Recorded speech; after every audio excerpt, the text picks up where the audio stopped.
going to talk about everyday faith life. Basically, starting, well, tonight and next week, it will just be the application of everything that we have learned so far from chapter 1 of James. Now, the remaining topic affects our daily lives, of course. And also, we will find that in these instructions, James will bring us back to chapter 1 and on. Okay, so it's like an application of all the truths learned so far. Okay, so there's a few things we'll need to touch on. So let's begin on chapter 4, verse 13. First, let's talk about application of everything that we have learned in the area of the will of God. Okay, say the will of God. The will of God. Say it again. The will of God. Say, I'm here. I'm here. Okay, very good. Our AC, by the way, is on now, huh? No longer the heater. So, James 4:13. Come now, you who say, today or tomorrow we will travel to such and such a city and spend a year there and do business and make a profit. Yet you do not know what tomorrow will bring, what your life will be.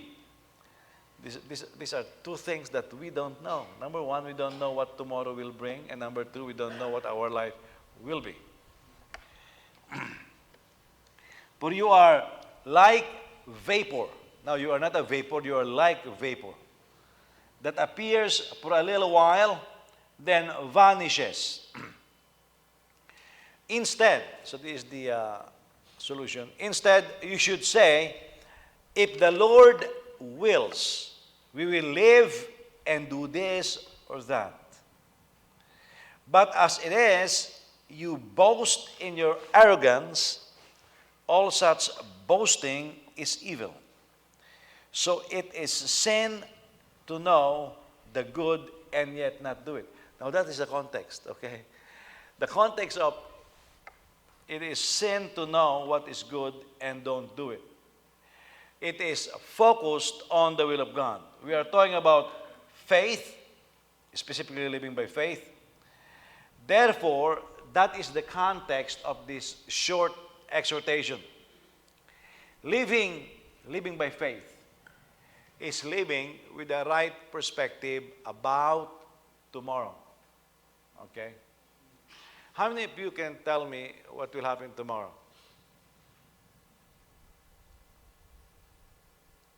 Anybody? Nobody? Okay. Let me put additional question. How many of you made plans for tomorrow? You're nodding your head. You made plans for tomorrow. Okay, let me repeat my first question. How many of you know what's going to happen tomorrow? Oh, why not? How can you make plans for tomorrow? If you don't know what's going to happen tomorrow, how in the world can you make plans for tomorrow? Okay, now those are simple questions, but this is what life of faith is. Of course, we make plans. The Bible talks about it in Proverbs especially, but there's always consideration for the will of God. Why is this teaching relevant? Because most people do not make plans for tomorrow considering the will of God to be central in their lives. Most of us don't. Even when we pretend we do, we really don't. That's why this teaching. James is addressing those in his audience, because it's in the plural form, those who say, today or tomorrow we will travel to such and such a city and spend a year there and do business and make a profit. This is plural, so this is one group in the congregation with a particular behavior of making plans about how they're going to spend the rest of their lives.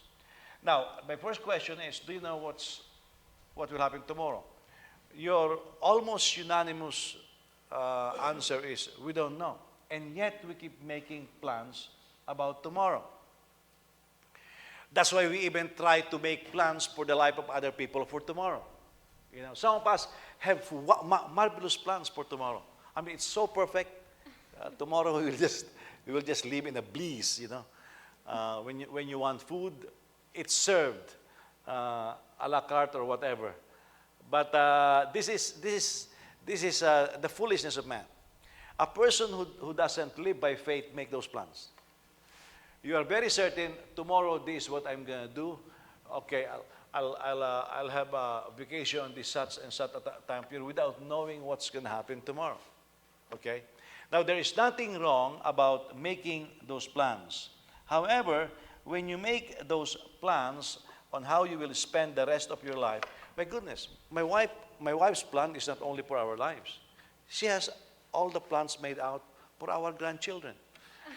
None of my kids are married yet, but they are making plans for. She's making plans for our grandchildren, and I look at that and I always tell my wife, that sounds very impressive to a person who doesn't think. Okay, well, I have a plan. Whoa, do you know about tomorrow? I see. The only realistic plan that a man of faith can make are the plans that God has. For I know my plans for you. Look at this. To prosper you and to do you no harm. Those two things. Okay? So we know that my future will be prosperous if I am the will of God, and there will be no harm against me. What they will certainly look like, I do not know. Now, I have been married now forever and ever for over a century, you know. Because I was married on the 20th century, and now we are in the 21st century. So we've been married for over a century. I have an idea on what my married life will be. You want to know how much of that is true? You don't want to know. Because if we will be honest, none of it is true. Yeah, we make wonderful plans. My wife thought that when we get married, I'll be doing all the dishes, doing all the laundry. She was hallucinating, you know. So her mom was telling her, marry that man, you know. Because who does the dishes and vacuum the floor and do the laundry? You know, in America. So she was telling my wife, marry him. Well, because her mom is one of those ignorant people of the future. Now, she is ignorant, and my wife is more ignorant because she listened to the ignorant one, you know. And so it shocked her that after we got married, I was not the man that she thought I am. You see? Now, if I ask you that, I will bow my head. Those of you who are married, is that woman or that man really the man or the woman of your dream? For some people, it became the woman or the woman of your nightmare. Yeah. Because that is planning without consideration of the will of God. Yeah. I have two requests to my wife when we get married. The first one is done. The second one, I have to keep on dreaming. You know. But simple expectations. And then, by the way, when you start having children, you have plans for your children, right? You say, this is what's going to happen to my children. This is what's going to happen. This is what I'm going to do. What we're going to do. It doesn't happen. Why? Because you're a fool. You keep making those plans without consideration of the will of God. You know, I've seen this because in my interview with married couples, a good couple, they will always have a wonderful plan for their children. But now understand this from Malachi. The reason why God hates divorce is because He wants us to raise godly children. God says to the married couples, I want godly children. Meaning our children are His children. So we have to raise our children as His children. Now, how in the world are you going to expect good things from your kids if you are not raising them as His children, but as the devil's children? You see, it's the first thing. You have to raise your kids like they are God's kids. If you are raising them like devil's kids, don't expect them to have a good future. You see? But we keep making these plans. When I saw that, that is when I stopped imposing my dreams on my kids. I will have them explore what the will of God is for their lives, because I am caretaker of my children. But God said in Malachi, I want godly offspring. I want them to be my children. Okay? Now, a lot of parents are so prostrate because I made these preparations. Remember that scene on Godfather 1? We're back to it, you know. It's the birthday of Don Vito Corleone. And this guy is criticizing the military because they are dying for their country, not for their family. And Michael Corleone said, what's wrong with that? And the guy says, why don't you join the army? He said, I did. I joined the Marines. And the consigliere says, Michael, you and me and your dad, we talk about your future. And that infuriated Michael. He said, you talk about my future? Like, how dare you talk about my future? You talk about my future? Who are you to talk about my future? You know who I am? You know what I want? That is one of the folly of humanity. By the way, you know who plans for your future? People, you know what kind of people plans for your future? Tyrants. Yeah. Tyrants will plan for your future. Tyrants do that. You look at every socialist country, the government plan for the life of their citizens. In Europe, it's like that. That's why at high school, the government will be the one to determine what course you'll probably take in college. In fact, they designed the whole thing that you will not be accepted in any other college other than what they think is your career path. That's tyranny, okay? And God gave us a free will, and what He does is put wills in our hearts and desires. And even as we fight those desires, like for example, how much desires do you have in the past that you just killed? It is a common mistake among wives. I don't know who started this devilish idea that the moment a woman gets married, she drops her dreams. Who says that? You know, here's this woman growing up in her family, having these dreams, and then she got married and look at the man and says, I'm dropping all of my dreams. Why? Was your life before a joke? You made all of those preparations, you make all those plans, and then you drop it. You know? Instead of sitting down with the man and say, let's dream together. Yeah, I have my dreams, you have your dreams. Let's dream together now. Let's see what of those dreams we can join together and come up with. But normally one surrenders the dream. Now, what if that dream is planted by God? We have no consideration of the will of God. You know? So again, my first question is, do you know what's going to happen tomorrow? And of course, your answer is reluctantly no. But then, who made plans for tomorrow? You were more positive. So, you don't know about tomorrow, and yet you are making plans about tomorrow. That's why some people get upset if tomorrow doesn't come out the way they planned it. I'm planning to go running today. Why in the world did it rain? The rain bothers you. Don't you know that the environment needs rain? The farmers need rain. But you're so upset and you are praying ignorantly, Lord, stop the rain. No, we need the rain. The ground needs the rain. So you are opposing God's will now. Why? Because you want to run. You made your plans. That's why it upsets us when what is taking place does not agree with our plan. Well, when in the first place, you should have asked God first, Lord, what is your plan? But that's the hard stuff. Because knowing God's plan requires that you be close to His heart. You know, we guess. My wife is very good at that. My wife loves me. So she can guess.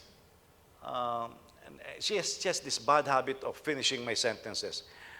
After I eat, Ann, your coffee. She will say that. I know, I like saying, make my coffee, you know. I don't know, maybe that's a male fantasy that we give orders and it's being followed. But she will expect that. How many of you made plans for your vacations, for your travels, for your jobs, for making money? Yeah. And this is what I'll travel for 1 year, do business and make profit. So it upsets us when it doesn't go as we plan. Nobody sits down and say, why is it that it didn't work? Lord, is there something that I failed to see? Is there something that you want me to see? That's why when the hand of God is moving, we fail to see it and we fail to participate in it. Now, James is saying, faith without works is dead. This is faith in action. You begin, one of the blessings of the prophetic ministry is the ability to understand the times. It unfolds. You know, some people are upset right now. My wife is very upset because I told my kids, with all probability, if you understand what's going on, Bongbong will win. I said that. But I'm telling you, during the campaign, Brother Willie was the one telling me this. There are tons of people, lawyers, just giving millions. He said, I've got a friend just gave something like 20 million pesos to the campaign of Robredo. And I'll tell you this, a lot of Christians voted for Robredo. Some pastors are very passionate about that. So I asked this question to my wife. I said, do you know who Robredo is? I said, what do you mean? She's a progressive. The progressives are the one destroying this country right now. And I said this. In fact, I told Brother Billy, I don't know why a Christian can vote for a progressive. A progressive is worse than a communist. It's worse than Islamist. Progressive is more dangerous than liberals. You know, how in the world, in good conscience, can you vote for a progressive? Now, I'm not saying that before the election because the more I will upset people. But I'm telling you, what is destroying America right now is progressivism. It caters to everybody. If you want to be transgender, interplanetary creature, if you want to be hybrid with Mars, it will be okay for the progressives. You know, it's one of the most dangerous philosophy that evolved from liberalism, from the age of enlightenment. It is a very dangerous thing, you know, and Robredo is progressive. And so some Christians are very upset. Some preachers are very upset. Why will you be upset? Well, if you are there, whom will you vote for? I say this, probably I like the mayor of Manila because promote ISO, he's a man of action. But most probably I will not vote for anybody, you know. Say, why? If you don't vote for one, it's a vote for the other. That is a lie. What if the number one candidate is Satan and the second candidate is his chief of staff? Who are you going to vote for? I refuse to choose between two evils. I choose to do what is right. The reason why I'm saying this is because a lot of people, including Christians, really don't think. Very few people think. Why do you think that God said in Isaiah chapter 1, come, let us reason together? Because nobody reasons. We just think we are reasoning. Look, a parent will sit with his children and say, children, let's sit down. But his mind or her mind is made up. His mind or her mind is made up. You as a child can't reason with anything because your dad or your mom will listen to you, but they are actually not interested in what's coming out of your mouth. Because they plan for your tomorrow already. They made plans for your future already. So the moment you say something that opposes their idea, they'll just slam you down. They don't know tomorrow, but they are planning for tomorrow. I like what one preacher says. He said, do not tell God, Lord, bless my plan. Instead, find His plan, for it is already blessed. When you find His plan, it's already blessed. And by the way, the plans of God is planted in our hearts. If you understand the Lord putting the will and the desire in our spirits. But if you aren't in tune with the Spirit, you can't make that. That's why a lot of us are doing things and we're saying, it just doesn't feel good. But we still do it. We still do it. It just doesn't feel good. But you still do it. This doesn't seem right. But we still do it. And then when something wrong happens, sinasabi ko na nga ba eh. Then why didn't you not follow? You see? A lot of people make plans for tomorrow as if there is no tomorrow, and some make plans for tomorrow as if there is no God. Can you imagine for people right now who are living in sin? They are living like there is no God whom they will have to give an account tomorrow. Yeah. If I believe in tomorrow, that there is God, I will live carefully today. Look, your life is like a vapor. Say vapor. Vapor. Very quick. Relative to eternity. What is living for 70 years? You know, I'm 60 years old right now, but sometimes it feels like I just started life yesterday. It's that fast. It's that fast. One day I told my wife, we better get married, 1 week after my graduation. And then she was in a rush.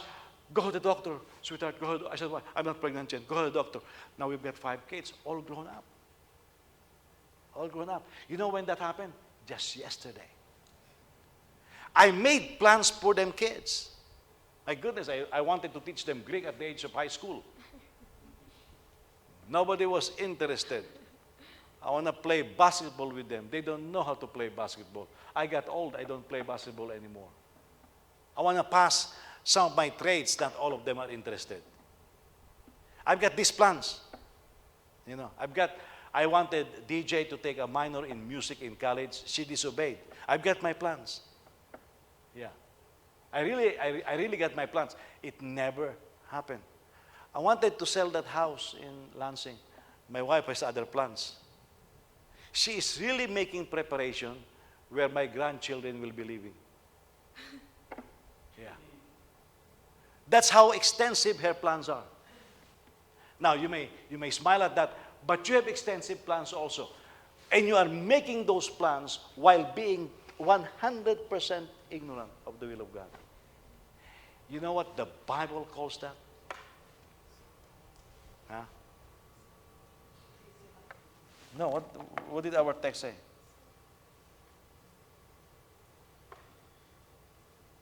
Huh? It's arrogance and boasting. Yeah. It's arrogance and boasting. Now, there is nothing wrong with planning for your travels, planning for business, and planning for making money. We all need them. But there is something wrong with making those plans without consideration or without putting as center of consideration the will of God. Okay? Look, growing up, I have these plans that I'll finish college, I'll find me a job, I'll get rich, never get married. That's my plan. Well, I get saved. And you know what one of the first things God did to accept that I get saved? He dared to interfere with my life. I was just walking in this Bible study, and the Lord spoke to me and says, "I'm separating your life. You will teach my people." And after He said that to me, He changed my desire. I no longer have those desires. I don't struggle with it. I just don't have it. I had plans for tomorrow, but those were foolish plans because God was not in it. And so now the Lord began to put dreams in my heart. I will be attending some crusades. I'll be attending teaching seminars. And the Lord began to form or allow me to incubate some divine plans. My desire to teach and to hold teaching seminars where I'll be teaching the whole day. I don't know why I have always dreamed that I'll be teaching the whole day. I look at preachers who teaches for 30 minutes and man, there's a lot of things to say. Why are they doing this? And then I will attend seminars wherein for 5 hours there are 7 speakers. And I says, why not have one speaker and teach continuously with one thought so I can learn more? And so all of this begin to become part of the incubation of God's will in my life. But the other thing that God did, and I have to allow Him to do it, is He began to take away my ignorant plans, my foolish desires, and it was replaced with the desires of God. Teaching like this is so satisfying to me. Yeah. I can teach all day. If you guys have the stamina, I can teach 3 hours per outing. It's something that just continue to develop in my spirit. Desires change. Yeah. Now, you know, my wife may have a big house. I'm telling you, that house has absolutely no attachment. Absolutely no attachment in my spirit. If my wife agrees, I'll sell it tomorrow. Yeah, I'll sell it tomorrow. It has no attachment to me. My wife loves it, but zero. I can sell it tomorrow. You know, and because I understand part of tomorrow. I don't know what tomorrow will bring. I know what I'm going to be doing. I'll keep teaching the scriptures. I'll keep witnessing. You know, I'll keep discipling. But I really don't know what tomorrow will bring. Yeah. We made plans for this church, by the way, with some people. I woke up and they're no longer in the church. Yeah. I woke up and they're no longer in the church. People make plans. Listen, you want to apply faith in your life, first ask God to give you the plan, His plan. Put it in the center of your will. Don't look, some people put deadlines. At this age, I'm going to do this. At this age, I'm going to do that. Joseph made plans because my wife finished her 4-year career in economics, course in economics. And you finished it in 3.5 years, right? So Joseph said, I'm going to beat Mama's record. I'll finish it in 3 years. I said, Joseph, hold it. I said, yours is mechanical engineering. Yeah, but at the University of Illinois, it's a 4-year course. I said, yeah, but I said, it's a 5-year course, engineering. No, I'm going to finish it in 3 years. Well, he barely finished it in 5 years. He barely finished it. He struggled. And I told him, I told you that's a long course. It's not a short course. But he made plans. He made plans that he will be a businessman. What is he doing right now? He's in the desert in Saudi Arabia, somewhere in the desert. Yeah. Losing weight on the first week. He had diarrhea because of the weather. Believe me, that wasn't part of his plan before. In fact, when an Annapolis representative came here, pretty much encouraging him, apply. You have a big chance, apply. That's still in his heart. And then I turn around, he's joining the Air Force ROTC. Did it upset me? No, it didn't upset me. Not a bit. In fact, I'm all for it. But it didn't upset me. Why? Because I understand that whatever plans I had, if it's not considering the will of God, it's an ignorant and boastful plan. Listen to me. Whatever plans you have for tomorrow, for your future, or for your children's future, if you never ask God about it, that's an ignorant and that is a boastful plan. The Lord will, you have to be sensitive now to whatever desires. As a Christian, okay, as a believer, you have to keep asking yourself, what is it that drove you before? Yeah. What drove me before after being born again is ministry. It's really teaching. It still drives me today. Yeah. I made some other plans, but most of those plans never happened. God always there to just interfere. Yeah. He always there to interfere. My kids will have so many dreams, and sometimes they will go with an argument with my wife. No, don't do that. Don't do that. And my wife will look at me. Sweetheart, tell them. And I won't tell them. I told my wife since they were kids, he'll change tomorrow. He'll change tomorrow. And guess what? All of their dreams change. So my wife got upset for nothing. I did not get upset because I know it will change. You know why? Because it's human plan. Human plan, without considering the will of God, will always change. Divine plans are fixed. It doesn't change. That's why the stability of your life depends on walking in the will of God. If you are not walking in the will of God, your life will always be unstable. Because whatever your plans are for tomorrow, that's an ignorant plan because you don't know what tomorrow brings. But God knows what tomorrow will bring. In one of the parables that Jesus told us, there's this rich man and says, I'm gonna build another barn because I have so much produce, I have so much money. And I'm just going to enjoy the rest of my life, having parties all the time.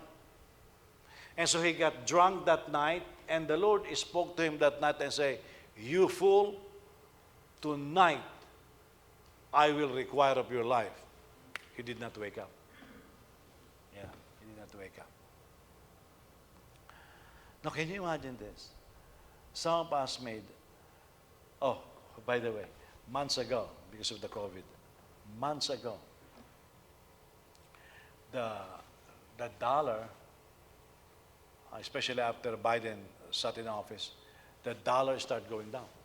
Remember, it went a little bit below 50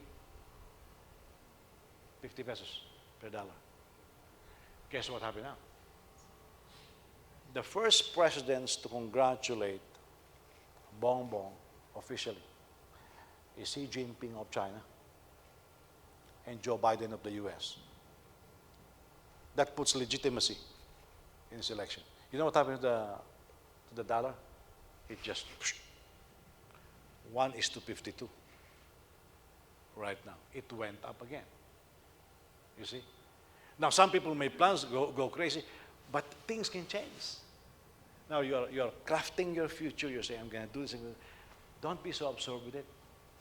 You have to consider the will of God. If you make plans without consideration of the will of God, the Bible says it's boastful and arrogant.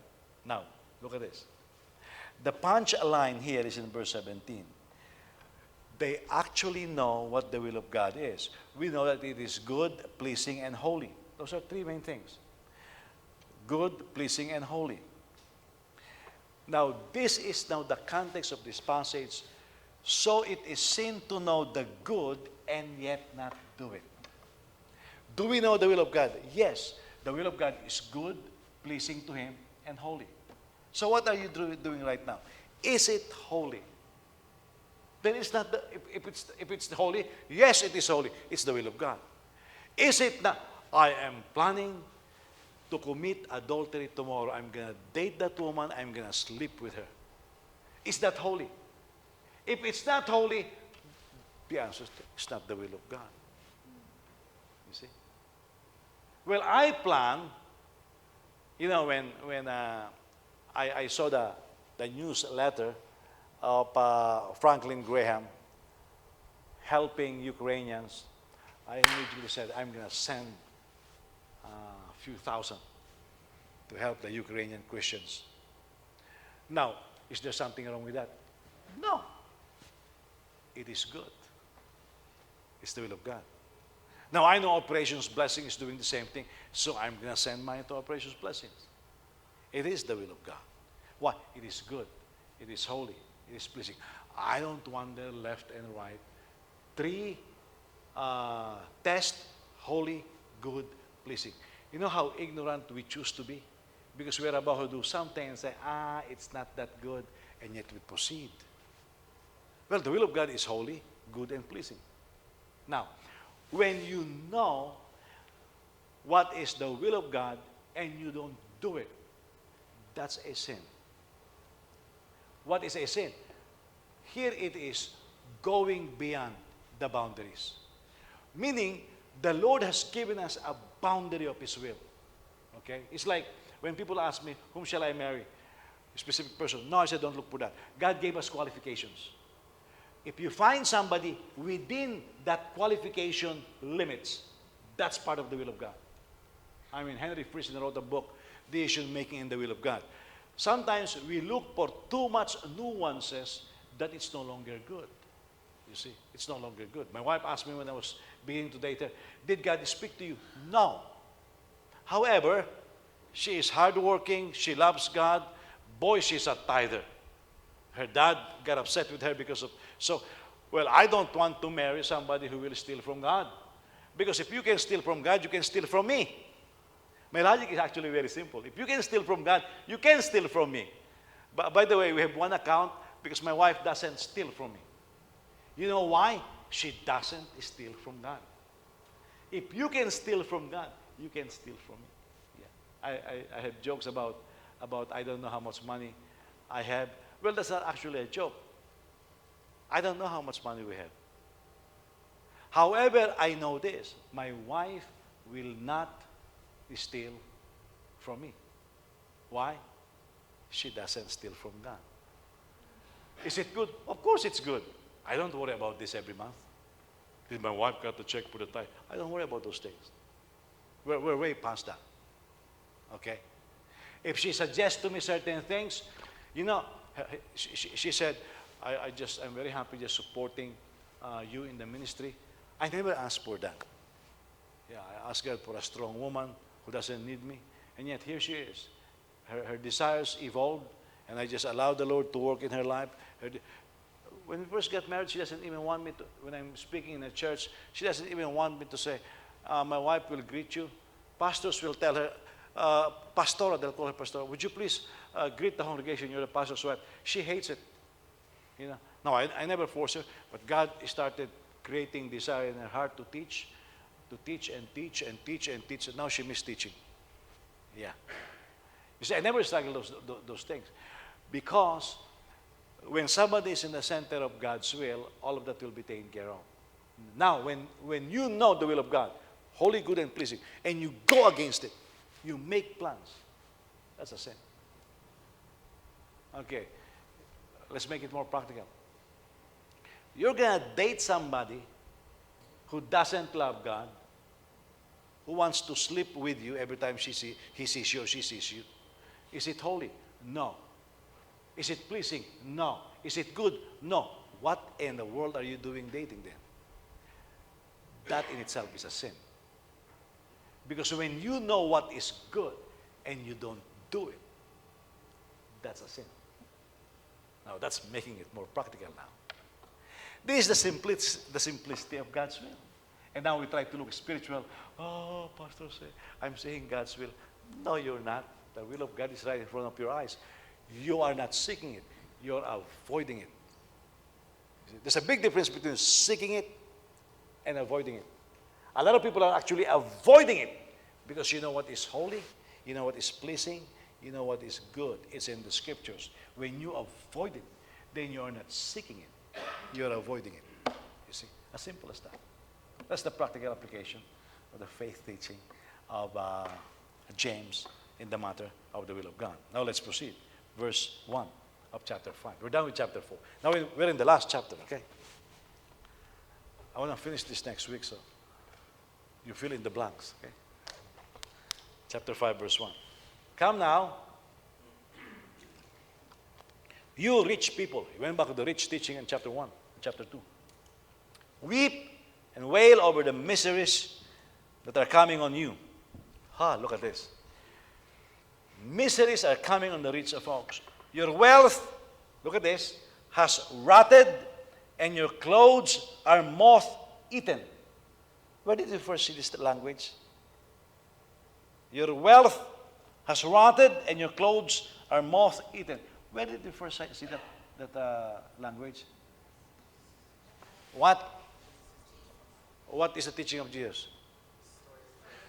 Do not store your wealth. Where thieves can steal, it can rust, and the moth can eat it. James is echoing the same thing here.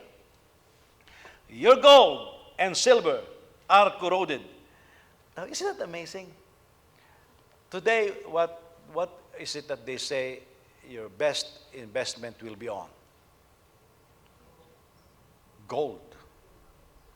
Why? Gold keeps evaluating. No. That's the human idea. You know what the Bible says? It's corroding. Now that's a spiritual take. It's actually corroding. Your gold and silver are corroded, and their corrosion will be a witness against you and will eat your flesh like fire. You have stored up treasure in the last days. Look, the pay that you withheld from the workers who mowed your fields cried out. And the outcry of the harvesters has reached the ears of the Lord of armies. You have lived luxuriously on the earth and have indulged yourself. You have fattened your hearts in a day of slaughter. Now, isn't this what the modern man desires? Just to live in luxury? You know? I mean, how many of you here doesn't want to live a luxurious life? Let me ask you this, because you're thinking it's a trick question. How many of you here wants to live a luxurious life? I do. You see? Now after I raise your hands, you're nodding your heads. You can't even be honest with that simple thing. I want to live a luxurious life. I mean, who doesn't want that? Okay? But understand this. You who have lived luxuriously on earth and have indulged yourselves, you have fattened your hearts in a day of slaughter, you have condemned, you have murdered the righteous who does not resist you. In the context of the rich teaching. Okay, let me explain this. In chapter 5, verse 1 to 3, James is echoing the words of Jesus. That's in Matthew chapter 6, starting on verse 19. Don't store up for yourselves treasures on earth, where moth and rust destroy, where thieves break in and steal. But store up for yourselves treasures in heaven, where neither moth nor rust destroys, and where thieves don't break in and steal. What is it telling us about wealth? Okay. Now, this is regardless, now I'm beginning to understand this. This regardless of whether you are living by faith or not. Whether you are living by faith or not. Your wealth is stored on earth can be stolen. Have you heard of Christians where something is stolen from them? Huh? Things have been stolen from me. By the way, I'm a righteous man by faith. I love God. Things have been stolen from me. Okay? Some of the things have rotted. Do you want to have so much food that you store them on your ref and one day you open the ref, it smells? You look at that ref and there are molds. Does it happen to you? I'm not going to look. It does. But you are a born-again Christian. Yeah. Do you own things? You know, Ann and I were laughing. Now this is as simple as television, you know. By the way, as I say this, some of you have been in the house. You know that we have mini theaters in the house. We don't have small TV, we have big TVs. But I remember before, no longer now perhaps, if one of our members buy a big TV, the others follow. And Ann and I were laughing. We said, because these people, whatever is new they want to get, I said, in a couple of months in the news, a new technology is coming out, that will devalue, and we have seen that. They bought something for $2,000. In 3 months, it became $1,000. It just rotted. Lost value. And you can't even sell it for $1,000. That's for the righteous and the unrighteous. However, Jesus said this, when you store treasures in heaven, no thief can steal it. It cannot rust. It cannot corrode. That's in the Bible, right? Let me ask this again. Has anything been stolen from you?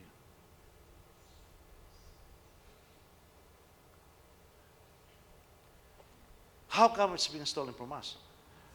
If things are being stolen from us, that must not be, it's perspective. How do you look at things? You know, one day there was a complaint filed on Apple computers. And they say, Steve Jobs was still alive. He was asked, why is it that you release the new updates and the new technology in increments? Like after 3 months, I just bought a $2,000 computer. After 3 months, you have a new one that costs $2,500, and my 2,000 computer is now $1,500. Why don't you release it at once? Can you please put some value and buy back? It was specifically true in terms of iPhone and What's the other one? I forgot the other garbage. Yeah, the one that you listen to music. Yeah. And I like what Steve Jobs said. He said, well, you're right, but this is technology, he said. Either you keep yourself updated or you don't. You have to pay the price for it.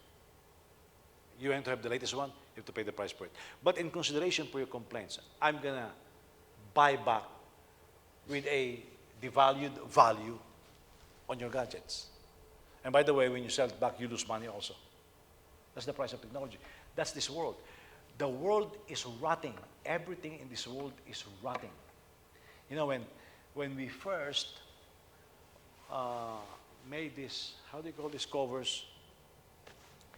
Boy, they are very white. Have you noticed that? Now they have been washed.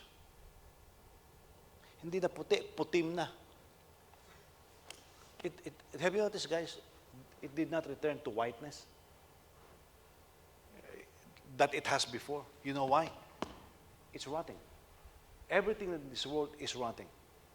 Have you looked at a young baby? Oh, well, babies are young. A young girl. The skin is soft, very smooth, flawless. And then they grew up, they went to high school, pura tigidig. When they get old, even your face is rotting. It's being eaten up by age. Everything.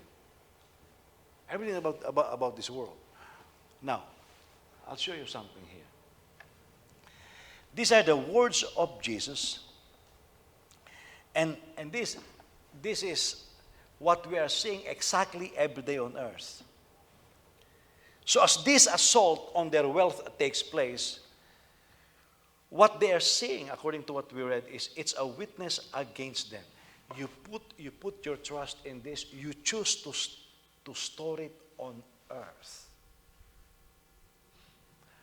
As they are stolen from you, as they rot before you, as they rust and corrode before you, it's a witness of your bad choices. Yeah. We are actually choosing things that can be stolen, that can rust, and that can corrode. So James is teaching us that we have here on earth, what we have here on earth, that can be changed. Let's make the deposits in heaven. So James is calling these corrupted rich people to repent. How should they repent?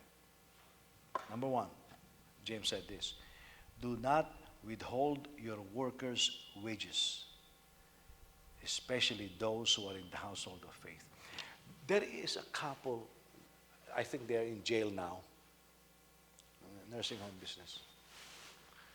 And I was able to talk to some of their workers, and they drive great cars, but they are in the home health care. And I think the Filipino newspaper says something like they have stolen millions of dollars, and so the FBI is after them. You know what I'm talking about. So I met some of their workers. Some of them works for them. And this guy is now helping in the freight services that collects our balikbayan maxes. And he said this to me, because we give them tip whenever they collect. He said, you know, I work for him. He said, in all the years I worked for them, there is only one check they issued that did not bounce. He said, all the checks they issued bounce. By the way, if you give me a check and I deposit it, and it bounced, not only did it bounce, you took money from me. Because now the bank will penalize me. How much it now? $28 per check? I know the Old Testament then.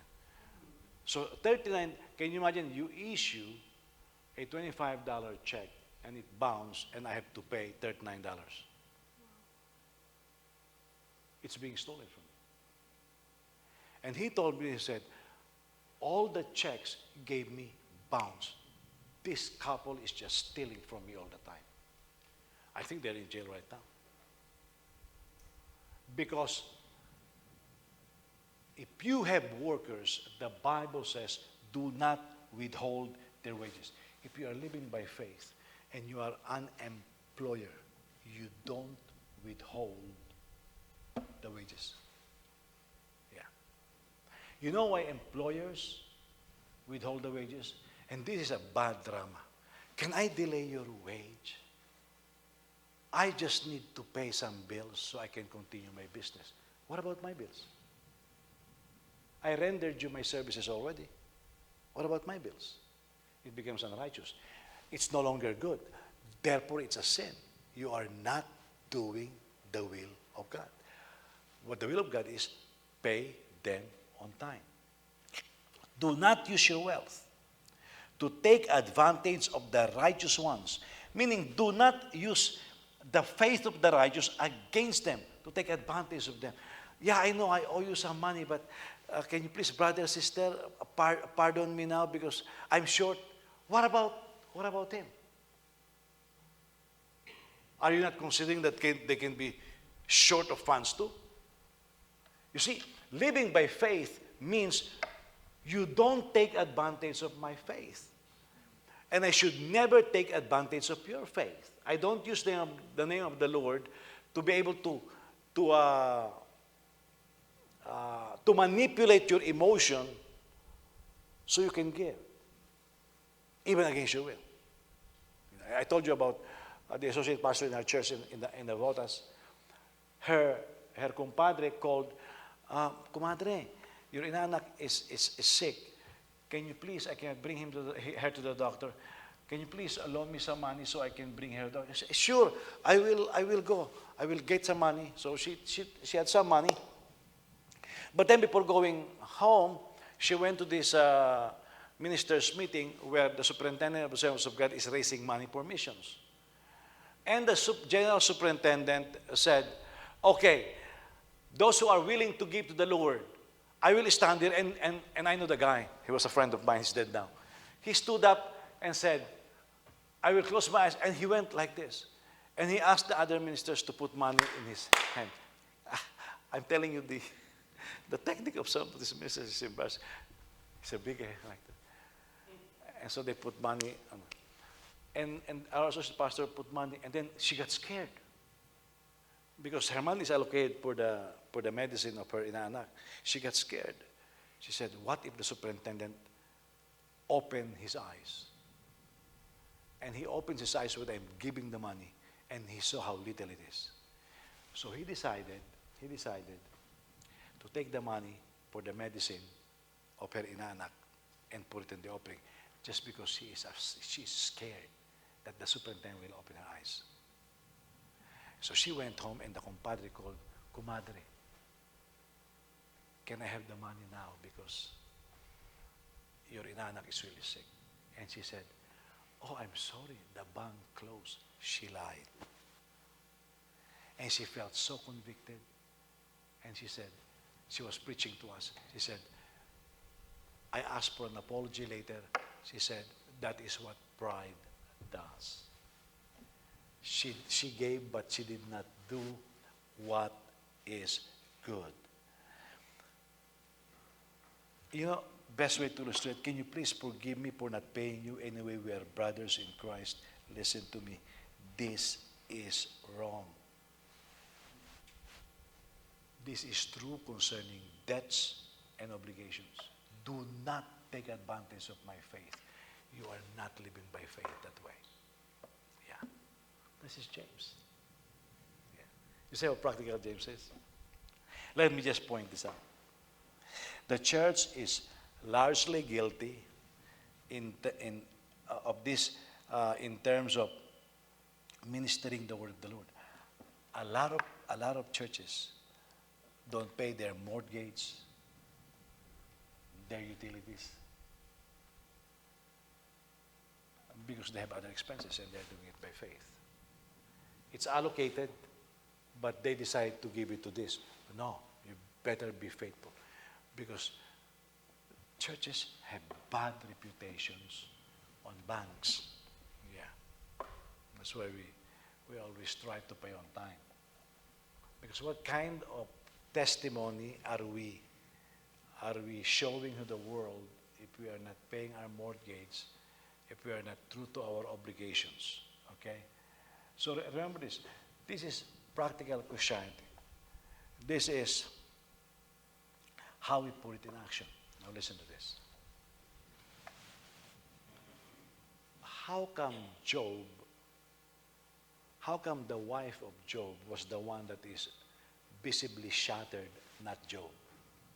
Now remember, in the context, do not store up on earth wealth that thieves can steal and the moth can eat and it can rust. What about Job?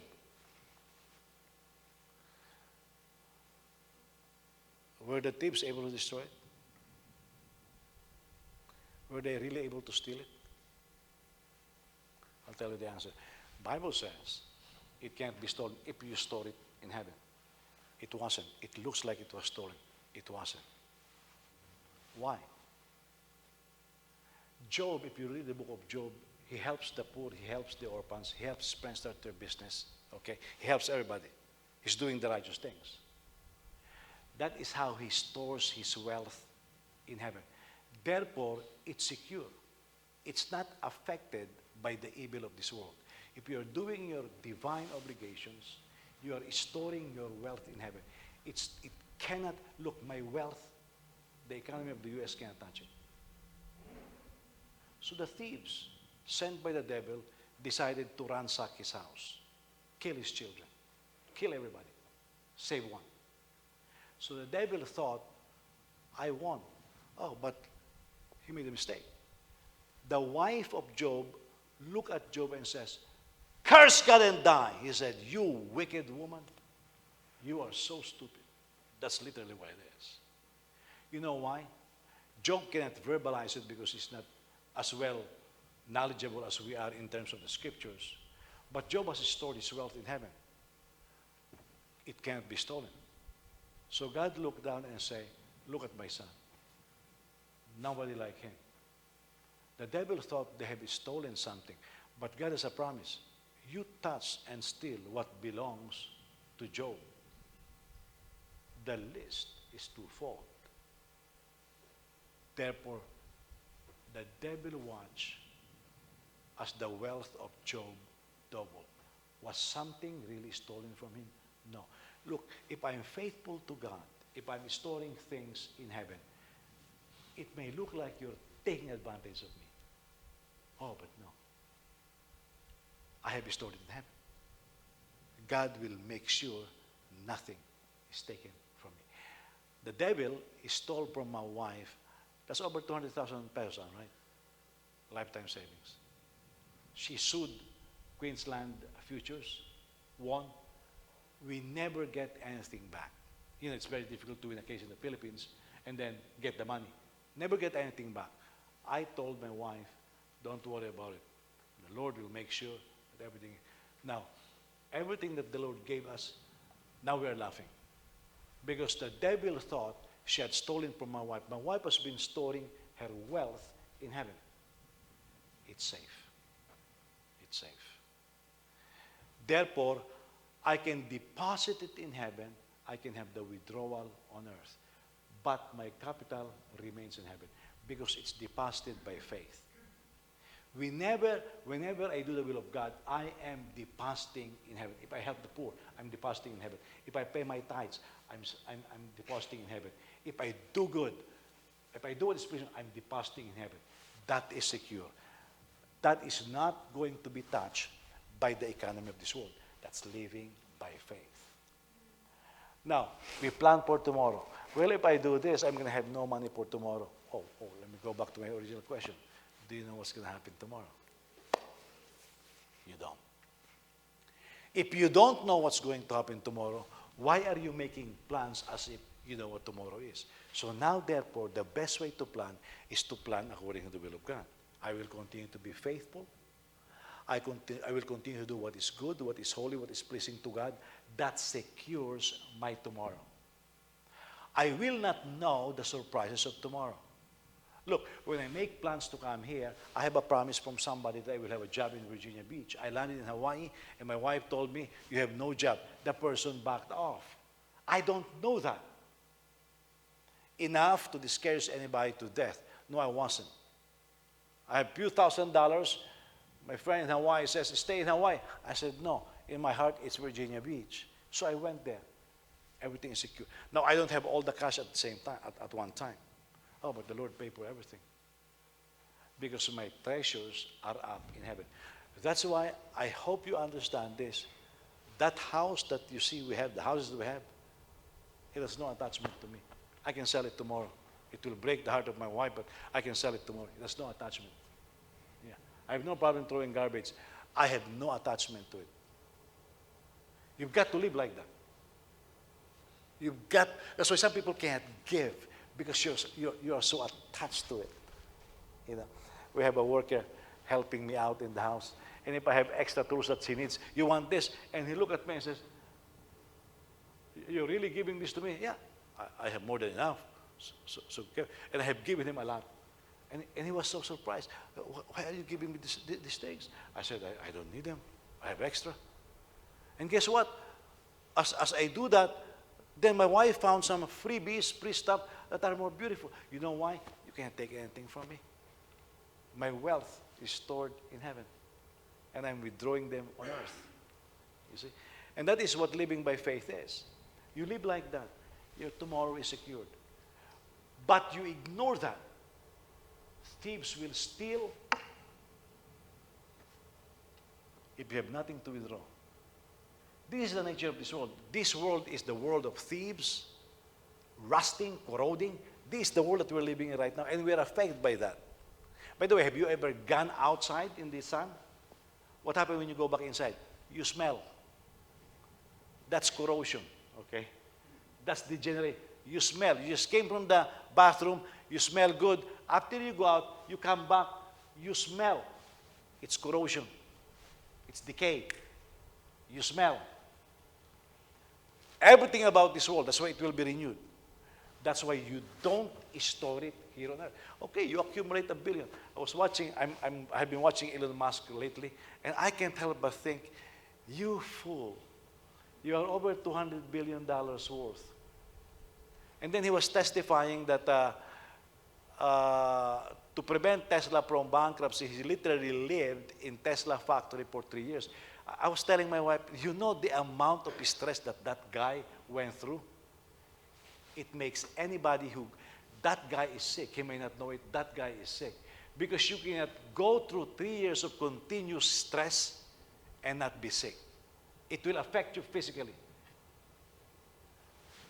Okay, he's now poised, actually, if he manages it well, he can be a trillionaire. He just got the contract for a station. That's a lot of money. We are no longer talking millions here. We're talking billions after billions. Well, God can require his life tomorrow. What if he did not deposit anything in heaven? No room for him there. That's how foolish it is. What, for the glory of being the richest man on earth? Whoa, whoa, whoa. That's the vanity. You see? That's why before making plans for tomorrow, secure what is good, what is pleasing, what is holy. That is the will of God. You take that into consideration, the will of God, then you will do well. Okay? Do the right thing. God will prosper us. He is already prospering us. But make sure that your deposit is not on earth. It's in heaven. You do the right thing, and everything will be well. Amen? Well, we'll continue next week. We'll finish this next week, okay? Learn something tonight? Let's all stand. Praise God.